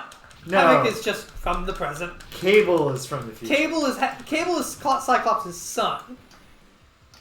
Havoc is just his idiot brother. You gotta understand. Although I did watch some of the X-Men animated series when I was a kid, and I had, as I mentioned, that storybookified version of Jubilee's origin story. Most of my knowledge of the X-Men comes from a guide to the X-Men that I bought at a Scholastic fair. When I was a kid. Listen, man, that guide. There's no way in hell that guide ever explained the Summer family tree. That is complicated by comic book standards. They don't seem to be doing them much good. So I think what they need is a second gun. Yes. They have 2 arms. What do they do with the second arm? Or just a gun that constantly fires. That would also be helpful. At least their guns are... The Gundam's beam gun just overheats. Like, oh man. Amuro takes 4 shots and then he's like, I've used the beam too much. Lovely level design as well. There's the White Queen. Yeah. Emma Frost. Yeah, she is. Well, she's not a state senator. Yeah, that's not how a Senate works. A member of the Legislative Assembly of one of the provinces. We have federal senators, but no state senators. Yes. I did not know that. Yeah, I knew she was Canadian. I didn't know she was elected. That's nice. Oh, there goes Emma Frost. Emma Frost, another character who is just, I don't think, like Magneto, I don't think she will ever be taken seriously as a full-time villain ever again. She's just been a hero for too long, and she's been too good at it. Because Emma Frost's thing, well, her thing initially was just... Isn't her thing being just real sexy? Is that a specific trait of her character, I mean? Not just that, every superhero woman she's drawn to be. No, she is particularly sexy. She's very proud of her body. She has publicly admitted... Nice. Fuck. My scream doesn't even end before I'm back on the screen. She has admitted to getting plastic surgery to perfect her image. She also speaks with a mid-Atlantic accent, but it turns out she's actually from Boston. Well, if you have a mid-Atlantic accent, you're not from the middle of the Atlantic. No. That's not a real accent. That's the whole point of it, yeah. But it's an affected accent. Yes. Yes. She, at least initially, was just a member of the Hellfire Club. She was just an evil... she killed a horse, famously, in one of her stories. Butterrump got murdered for Emma Frost's schemes. But, eventually what they decided on was that she was the leader of an evil school. She was the opposite of Charles in that she also had a school, but she was raising mutants to be, bad guy mutants. Oh man, there's both a front view and a back view for the attacking down, and Colossus looks even funnier from behind, just pounding on a dude on the ground. Yeah, then there's a Sentinel. And a Sentinel just vomiting tank dudes at us while we're also fighting the pizza aliens. These guys are Reavers. Ah, yes. They're a bunch of cyborgs that hate the X-Men. Actually, the initial Reavers had a great origin, which is that they were assembled by a dude, by a cyberneticist, but they were made up of people, including a couple people that you can actually go back and see, they actually show up in the comics months or even years beforehand. Whoa, didn't know you could fall off there. Yeah. They are people specifically that Wolverine has maimed in his. Here we go. Juggernaut does not Classic need that Juggernaut. And yet he's still doing his shoulder charges and stuff. Yeah. Oh yeah, anyway, the White Queen, they ended up doing a thing where her school got all murdered, which made his helmet's off. That means he's weak. they did a thing where her school got all her students got murdered, which built sympathy for her. Oh, whoops. And then essentially her entire character has just become for the children. Is her entire thing. She just wants to do what's best for the next generation of mutants. And sometimes that means she thinks it's best, you know, to do some nasty stuff to people. But usually But deep down, it's just she believes that the children are the future. Precisely.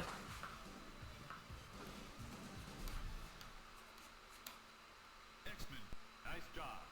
Magneto is over there. Follow me. Couldn't have recorded those voice clips together? And also couldn't have come up with a better line than Magneto's over there. Oh, well. Okay.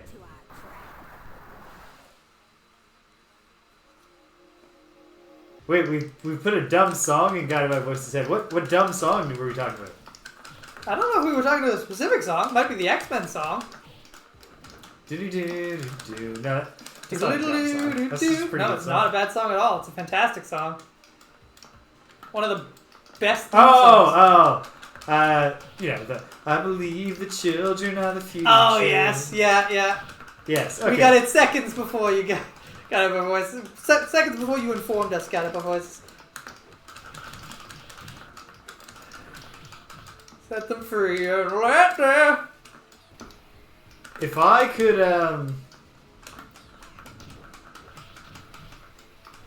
just figure out what actually goes into me doing the... I just did a back attack, like a cool elbow to the back. Every now and then, just like a move happens that's different from the regular combo. If I knew how to do any of them... You get those, you're behind them. That's where you want to be to kill those things. Ooh. Yes, it did. I've seen that before. That's intriguing. That's been a fascinating part of watching original Gundam, is that it's like, it is an anime theme song, Yeah. except it's from like 1980, so it's What? like... Why are there 100 pyros? I don't know. Oof, I was trying to get off my dazzle bomb. There we go. Dazzled. That's the way to do it. That's when you pull that out. When you're surrounded by 100 pyros, turn the surrounding sound into light, which is Dazzler's power. Yep. The crackling of the fire exploding in your face. There's a great scene in a comic featuring Dazzler where a bunch of people are people are attacking in a park, and there's a bunch of people like running away screaming, and somebody's like shouting like get away, and then like the panel, like the speech bubble just slowly fades out and then like goes to silence. Yeah. And then they cut to the exact same scene where there are currently a bunch of sound effects, but it's all in dead silence. And then Dazzler just like turns around and just like fucking unleashes a huge... No, wait, no, that couldn't have been... That must have been Nimrod, because this, my friend, is the living monolith with his dumb Egypt theme. I'm going off with the back elbows. But we're also at the point where the game wants our quarters, so enemy hits do just a ton of damage. But there's nothing to this game. Like, all the bosses, the strategy is literally just like mash the button, and you'll usually get the drop on it. Ah, yeah, the Reaver tank dude is the best. He has a name, but I can't remember what it is. Oh, whoops. Oh, there's fucking 3 of these dudes? Dazzled. Oh, you got one of them. Alright. Oh, no. Yeah, so this guy's story is that he's an evil archaeologist. Oh no, he's not even an archaeologist. Despite the Egypt theme, he is a geologist. They have rocks in Egypt. Sure. And he's just an asshole. There's not much to him. I think he was Havoc's doctoral Supervisor? What's the word? Supervisor, yeah. Poor Havoc has never finished his doctoral thesis. Just got a master's degree. Hey, asteroid base. We're going to Asteroid M. The giant sentinel. There it is, Asteroid M. Oh. We've got gold sentinels. It would have been nice if they worked in the blue area of the moon. In the Marvel comics, the blue area of the moon has breathable air, Huh. and it's where Jean Grey and Cyclops made their final stand at the end of the Dark Phoenix saga. One of the most Interesting. iconic X-Men stories ever written.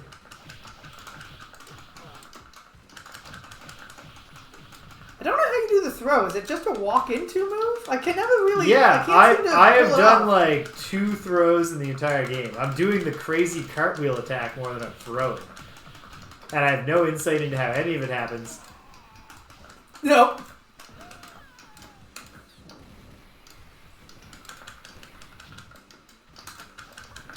Really doing a lot of pirouette kicks with Cyclops. There's a throw.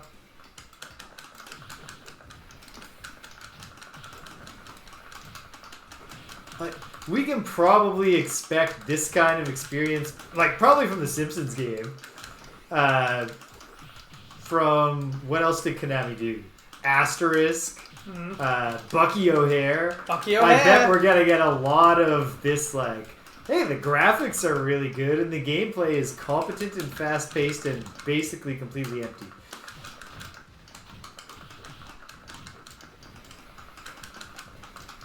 And I can live with that.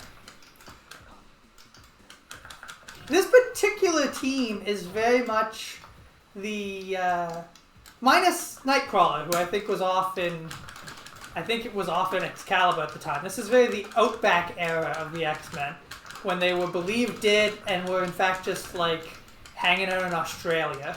Huh. I was not aware this was an era in X-Men history. Oh yeah, it was an era. That was actually the majority of the time Dazzler was on the team was during that era. She Yeah. joined just before then and then was there for the entirety of it. I really only know Dazzler from the classic X-Men arcade game. The death animation for the tank guys is incredible. The tank guys are great. I love the tank guys. And they remind me of one of the robot types in the classic NES sports action game Base Wars. Oh, come on. Just pick a thing up, Dazzler. Never mind then. I think you're full Too up good now. for it. You can't get it when you're full up. But I couldn't get the mutant power either.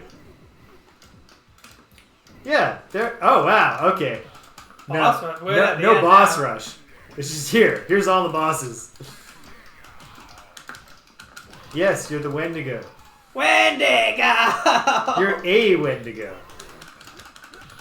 You're not the Wendigo. Yeah. Abra went in the snow for the first time ever this week. Whoa, really? Yeah. I'm surprised you've never put her in the snow before. She just, I'm not going to put her in the snow. But she likes to go lately she's discovered the shared patio space. Mm-hmm. There's a lot of snow over there, eh? And yeah. And so like we've been going out to patrol it a few times a day. And we went out, but it had snowed. And she first she had me open the door, and she went and she looked at it and she's like, I don't know. Then she left like she was not gonna do it. And then she turned around and was like, okay, no, let's go back. Let's go back. Open the door again. And I opened the door, and she's staring at it for a moment. And then she was like, okay, this is it. And I didn't think she was going to do it. And she hopped out, and then she did this crazy run that involved, like, kicking her back legs high above her head with every step. Yeah. And she bounded out about 10 feet, turned around, bounded all the way back. You can still see her little footprints out there in the snow now. So I now believe that for sure this is a version of Nimrod. I just think it's a really lame version of Nimrod. I mean, nobody's arguing that this is not the coolest of the bosses. Or is in fact the least cool. Wendigo is cooler. Yeah. At least Wendigo says his own name. Yeah. This guy just says Arg. Which is also shocking because, again, one of the main things about Nimrod was that, unlike the other Sentinels, he was not a mindless machine. He was like an intelligent... Took down the Juggernaut. Hey, there's Professor X. Or is it Mystique again? That's a pretty good line.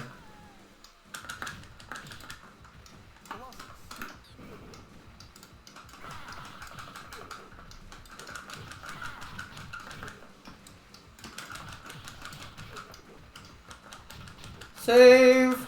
Charles Xavier! Oh. If Magneto remembered that he is the master of magnetism, he'd have a huge advantage over Colossus in this fight. Yeah, for sure. Like, that's got to be a recurring issue that Colossus deals with in the comics, right? It is, yeah. Oh, I like that he's sort of white when he's flashing. Oh, that... Because it is Mystique.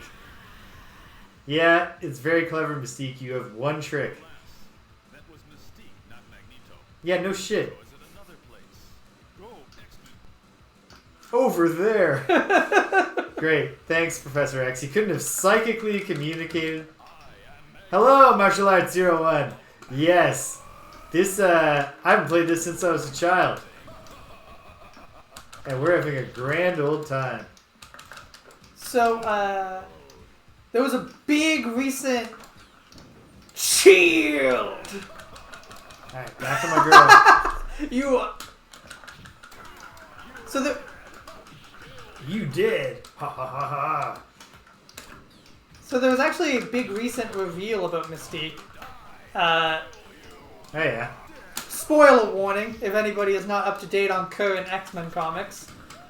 It was recently revealed in what was originally Chris Claremont's original plan, but the editors at the time would not allow him to do it, that Mystique is not in fact Nightcrawler's mother. She is in fact Nightcrawler's father. I heard about that. Yeah, she shapeshifted into a man in order to have a child with her longtime lover, Destiny.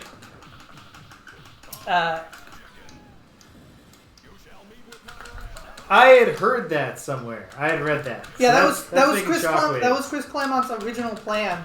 So- but the editors at the time refused to Are allow him to do it. a lot of the worst nerds imaginable really upset that the X-Men are woke now? Yeah, they've been that way for a while. You know, pretty much for the entirety of the existence of X-Men. None of them really have come to the realization that it's always been that way. They're like, no, I only became woke when I became aware of woke things. Yeah.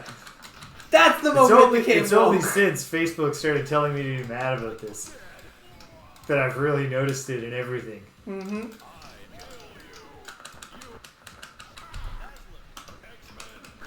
I kill you. Come to die. Come to die!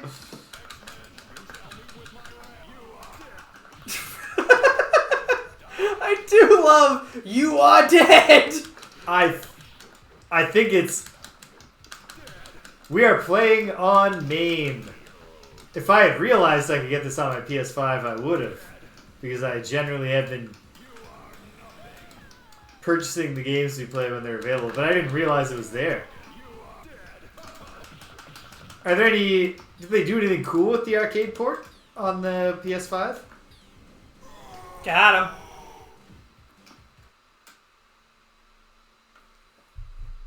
Alright. This is the whole base held together by Magneto?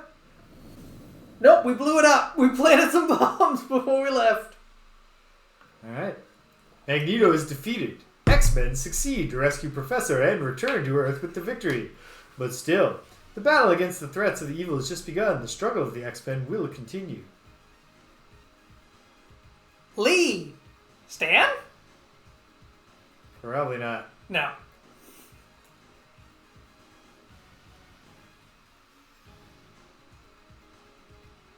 Oh, multiple arcade machine emulator.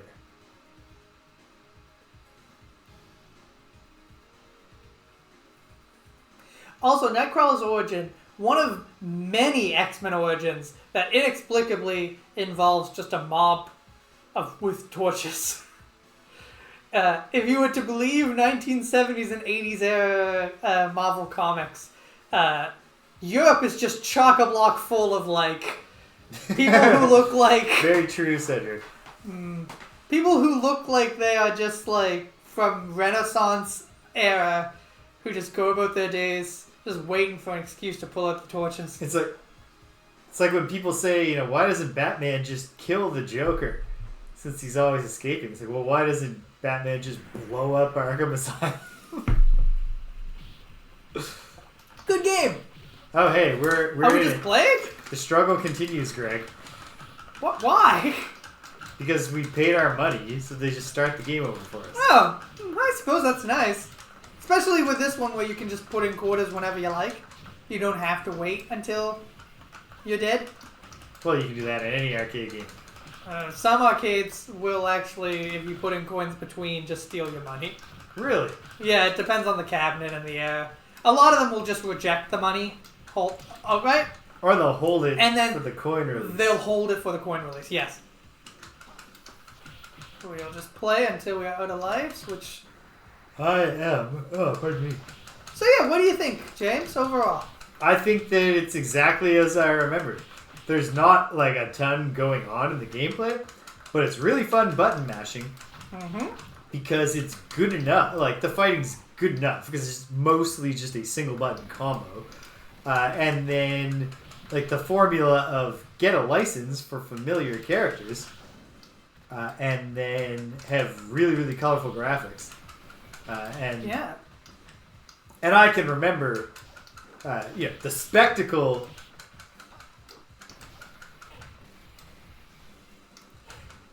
Yeah, like MAME, especially if like you're like, there's a lot of arcade games that are available now in varying qualities of ports, but Is that there are it? also Or a do I lot have a that zero aren't. And No, I have a MAME zero is a really impressive project that has been going on for decades now, and just does a lot, which we appreciate. Ooh. It's also interesting because it is... this one is coming out... Clearly the X-Men are at a height in popularity because of the cartoon. But this one is not just straight stealing the cartoon. I don't know if lineup. at this time we're at the height of the 90s cartoon's popularity. I don't know. The 90s cartoon did not last very many seasons, so it didn't really have a... Well, hold on, let me look at it. There you go. That's me.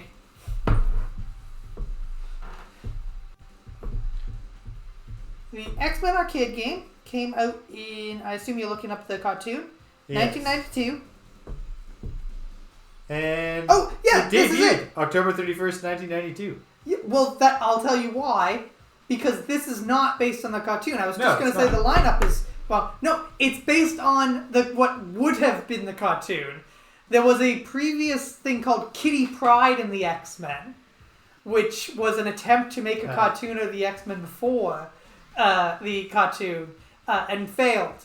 And that one is, I think, best known for one, focusing Kitty Pryde as like sort of the main character. Yeah. In the way that Jubilee would be focused in the actual cartoon. I'm just going to answer so Sidebar? MAME, you can acquire MAME for free.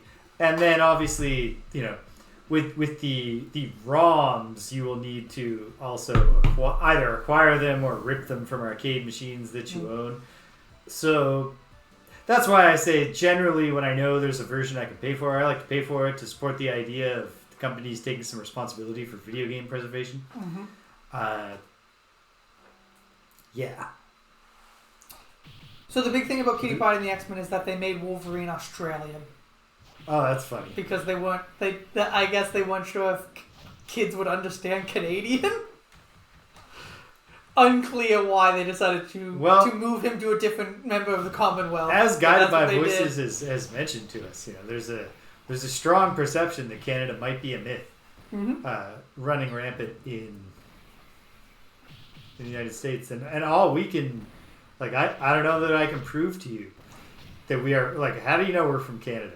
We could easily be from Minnesota. It's true. We talk about how it's cold. We do. I mean, We play bowling with the weird skinny pins and the small balls. Yeah, we say about like it rhymes with the word boat, as opposed to really, really heavily saying like, "Who? What are you talking about?"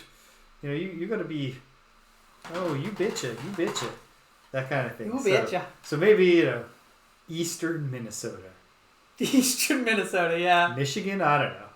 Sure. Michigan. I don't know where exactly in the United States they might have the accent the most like us. Somewhere in the Northeast, perhaps where we secretly live. No, we live in Nova Scotia. But yeah, The Atlantic. the so-called Atlantic. So, yeah. All right, I gotta get the Simpsons arcade game figured out for next week. Yes, figure out Is what's up that with the sound. available on PS5? I will look into it. If I can buy it anywhere, that's great because it's been a pain trying to get it running on MAME. Simpsons has to be somewhere, I think. I don't think it has to be anywhere because of licenses and stuff. Well, yeah, that's true, but it's such a classic. You feel like somebody would shell out the money. And it's not like the Simpsons writers are like, well, it's not the writers who decide. No, But, it's Disney, the owner of everything. yes.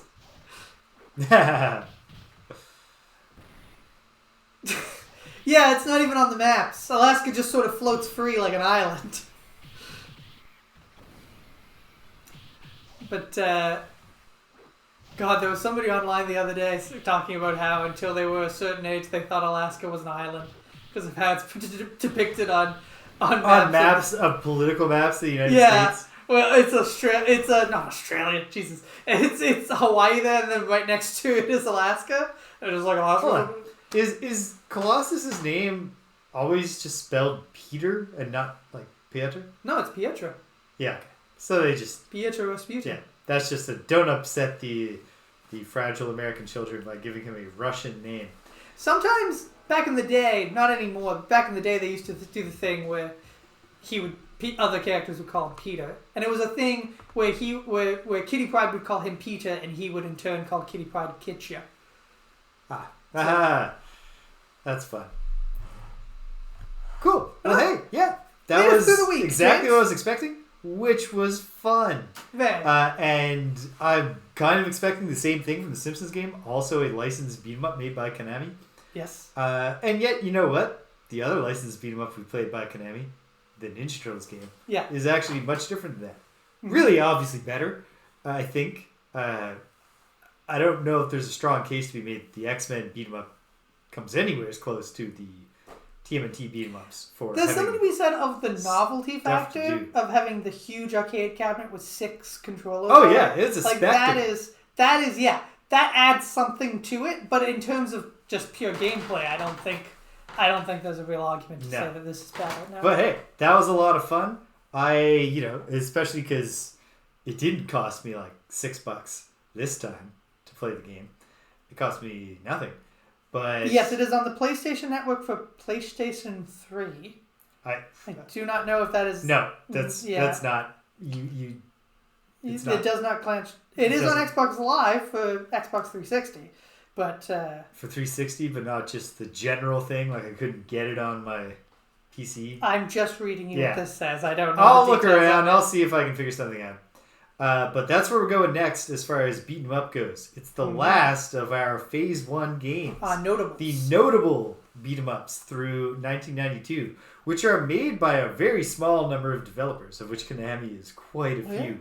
They're the ones that, mastered the craft. Yeah, At least from a historical perspective. When it's time to go through all the rest of them, which is like 98 games, we will get a lot more developers in there, including many that you've never heard of, and probably for good reason.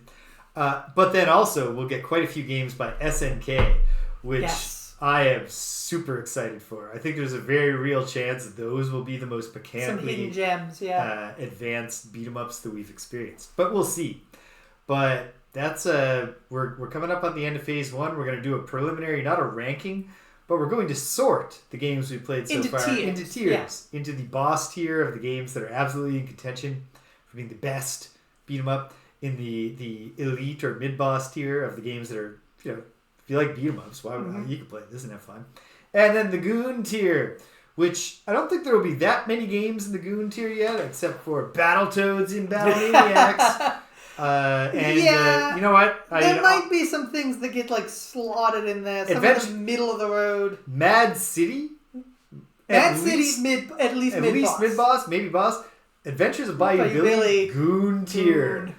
A strong lesson in the importance of gameplay balance and scenario design, because it's the exact same game. They were just like, hey, what if we fucked it up to make it arbitrarily difficult for children to beat? I could see maybe some of the lesser of the Golden Axe games slotting into that Goons Square. The ones where we were like, hey, the only really interesting thing about this is that occasionally you see a giant eagle eye. Yeah, Golden Axe 3. That wasn't doing much for me. But yeah, we'll do that. We'll do some, and then we'll set out for the cleanup 2024, baby. Every beat 'em up that was ever made through 1993. We'll that play we have all. defined as a beat 'em up. That we can get and that we can get. And that we can get access to. But I gotta put in the work to see if I can get an Amiga emulator working. But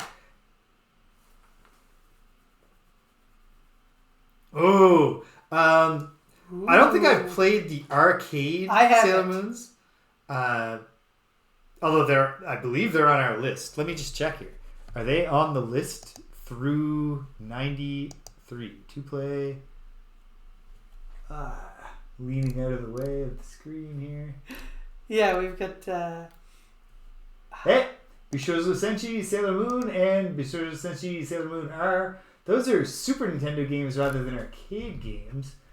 Could be ports. Super Famicom. But I'll look and see if there's also an arcade one. I have played, not a lot of, but I've played some of the Super Famicom. I have not. Sailor Moon beat 'em ups. But I would look forward to that. I'm certainly looking forward to those. That's a great example of a license that you get a hold of it and you say, hey, we'll make a beat 'em up out of this, and it makes perfect sense. Yeah. So that could be a lot of fun. I'm looking forward to that. But yeah, that's our 2024 is all about becoming the most knowledgeable beat 'em up players, at least through 1993 of all time, who have ever lived. Through 1993. We're working on it, but we got work to do for the rest of this week. Yes. On Friday, if you like Frosthaven, you'll like Friday Night Frosthaven. That's the show. Thank you. Yeah. Awesome. Sign on up. Hopefully the animation works. You'll see me hopping up and down. Oh yeah. Subscribe. Hey. You beat me to the punch, man. I haven't even done my outro yet. Everyone is encouraged to subscribe. Although certainly no obligation to. We're happy for your company either way. But yeah, we're gonna play some Frosthaven. It's our third day trying to make it through the Automaton Uprising scenario, and that's been going pretty well. Except we're at an inflection point. So we're either gonna win or we're gonna lose. But it should be exciting no matter what. It'd be crazy if we did a third thing. Well, twice we've said, okay, we got to stop. We'll pick this up next time. That's true. But it's going to finish. There will be a climax. On Saturday, I took my little jaunt to Sonar with some modern adventure gaming, and now we're going back again to the past, but a little bit further into the future than I was last time I was in the past. We're going to King's Quest V. Absence makes the heart go yonder. The game where we get point and click and SVGA graphics and all that. Or maybe just VGA. At any rate, digitized paintings that are very, very pretty. Nice. I probably won't play with the voice acting because famously not very, very pretty. They did not do the Quest for Glory thing of hiring John Rhys Davies. Yeah. They just hired Bill from accounting. Yeah. Yeah, it was very much just like, Princess, hey, do a voice. But yeah, I'm really looking forward to that. Iconic game, both in general and it was iconic to me as a child, and I played it a lot without ever getting anywhere. It's like the King's Quest I actually beat as a child was 6, which I have really no memories of. On the other hand, though, King's Quest 5 barely got anywhere, but I have vivid memories both of playing it and of reading about it. They're going to help me avoid some of the more infuriating dead-end states. Mm-hmm. Like, why does Graham just starve to death when they tie him up in the basement? Well, you didn't save the rat earlier. Stupid. No, there's no trick you can do in the basement. Once you're there, if you didn't save that rat, you're dead. That's just the way it is. Does the rat chew your ropes if you say that. Exactly. Yeah, that's what Gotta I pay heard. back. Got that in one. Make sure that you throw the right object at the rat to stop, or at the cat to stop it from eating the rat, because I think you can throw you can throw more than one item, but some of those are necessary quest items later. I'm going to avoid that kind of stuff. I'm not going to eat the pie because I know I got to hit the Yeti with it at the end. So specific. Yeah. Like right. I said, Yeah. I got a lot of it up here, even though I never did it ever once in my life. So I'm looking forward to that. On Sunday, we're back in that labyrinth of worlds. I'm in the wizarding world of something. It's in some ways it's less cool than Hogwarts. Like it's a wizard. I'm doing a wizarding exam that is a series of puzzles that you do not need magic to solve. Yeah. And in fact, that involves a lot of combat. That would make it difficult if you were a mage character. Mm-hmm. It's all puzzles like, did you realize there's a pressure plate on the floor? Or, I mean, it's all just, I'm in a teleporter maze now. Yeah. It's like, okay, you've studied for 7 years at our Wizarding Academy. So now can you annotate your map so you figure out which is the one teleporter you haven't gone in yet? Fine, I can do that, and I will. And then we'll hopefully get on to something more exciting in that labyrinth of worlds. And before you know it, it's Tuesday again.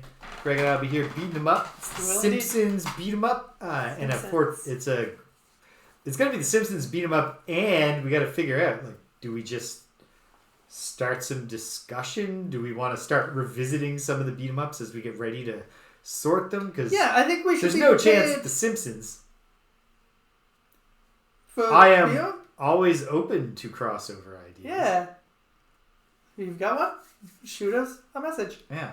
And we might run out of time here. We're wrapping up Martial Arts 01, so you might not get the if you don't drop the message in the chat before we vanish, pop it to me in a whisper.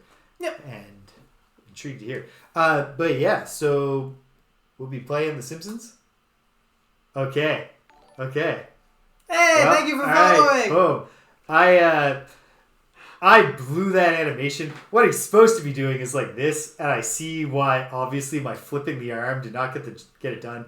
But at this point, I've commented on it so many times that it feels like it's iconic. You know, it's changing it now would be ruining the bit. So yeah, and then and onwards again. Onwards and upwards. Ad Astra. Take us home, Greg. Thank you for joining us. Thank you for sticking around to the end. Please follow us down below and subscribe if you want. James is offering 30 days of conditional love, which martial arts one you just earned. 30 days. So thank you so much. Anybody else can do that if you like.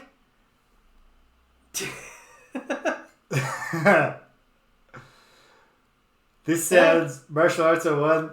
You would have been speaking exactly to 11-year-old me. Like, yes, Sailor Moons should be. They should team up with the Ninja Turtles, as well as the Outer Centuries. Yeah, absolutely. But yes, thank you for sticking around. And remember, until next time, violence is never the answer. The shawl of the skirts. Except in video games. Bye-bye. Take care, friends.